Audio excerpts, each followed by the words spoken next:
প্রচারণা গত 22 তারিখে প্রচলিত আইন মেনে আমরা শুরু করেছিলাম।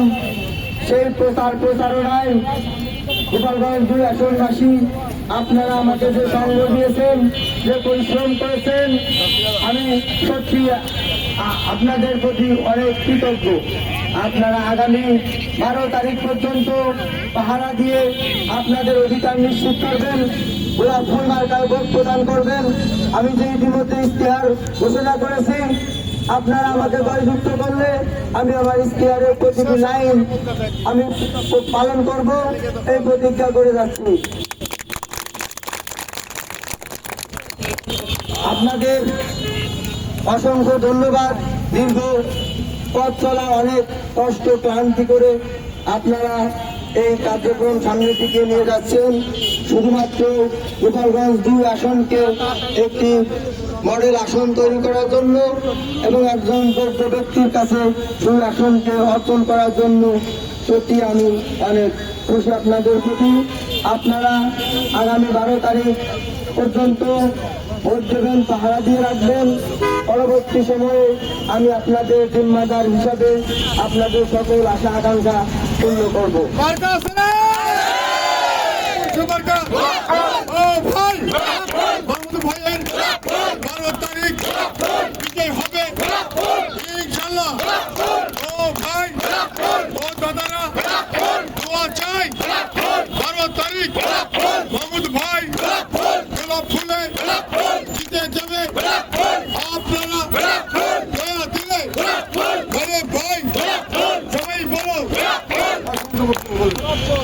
আমি ধন্যবাদ জানাই আমার সাথে যারা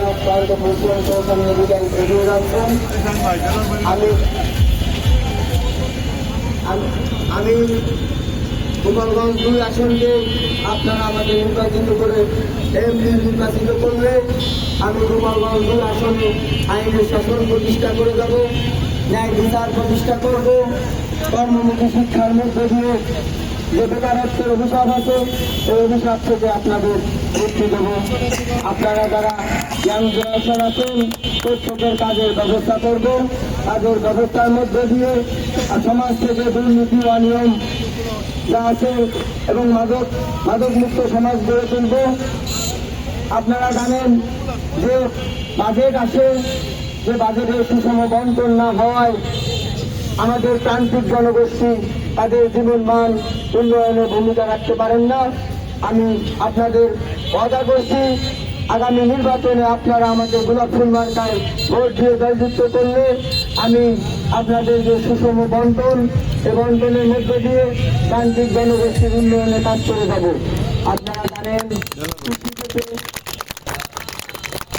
আপনারা জানেন যে স্বাস্থ্যগত খাতে যে অপর্যাপ্ততা আছে এই অপর্যাপ্ততা দূরীকরণের মধ্য দিয়ে আমি আধুনিক চিকিৎসা ব্যবস্থা প্রান্তিক জনগোষ্ঠীর দোরগোড়ায় পৌঁছে দেব।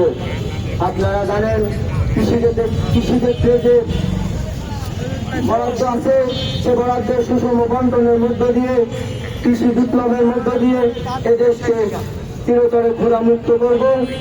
আমার প্রান্তিক জনগোষ্ঠীর মানুষ শান্তিতে সুখে বসবাস করবে। নারীরা যারা আছেন তারা শান্তিতে স্বাধীনভাবে চলাফেরা করবেন। সব ধর্মের মানুষ তাদের নিজস্ব প্রত্যেক ধর্মের যে অনুশাসন আছে, যে ধর্মীয় প্রার্থনা আছে, তার ধর্মের যে কার্যকলাপ আছে, তারা স্বাধীনভাবে প্রত্যেক ধর্মের মানুষ তাদের স্বাধীনভাবে তাদের ধর্ম পালন করবেন, সেই নিশ্চয়তা দিয়ে যায়। আমি আপনাদের পাহারাদার হিসাবে নিযুক্ত হয়ে আপনাদের পাহারা দিয়ে রাখতে চাই। আপনারা জানেন, আপনারা দেখেছেন যে আমরা বর্তমানে গোপালগঞ্জ জেলার বিশেষ শ্রেণীর মানুষ অনেকে আমাদের জাতির জনককে ভুলে যেতে বসেছি। আমি শ্রদ্ধা জানাই সেই মহান পুরুষের প্রতি যার জন্ম না হলে বাংলাদেশ স্বাধীন হতো না। সেই মহান পুরুষের প্রতি আমি আমার নির্বাচনী প্রচারণা শুরু করেছিলাম। নির্বাচনী প্রচারণা আবার সেই মহান মানুষের প্রতি শ্রদ্ধা এবং যারা এই বুকের রক্ত দিয়ে এবং স্বাধীনতার সংগ্রামে বিভিন্নভাবে সহযোগিতা করে এই দেশকে শাসন করেছেন তাদের প্রতি বিনম্র শ্রদ্ধা জানিয়ে আজকে আমি আমার প্রচারণা শেষ করতে যাচ্ছি। আছে এ মার্কা কি আছে? সেই মার্কা ধরছে বলো, মুখে বলো, হাতে তালে সবাই বলো তোমার আমার মার্কা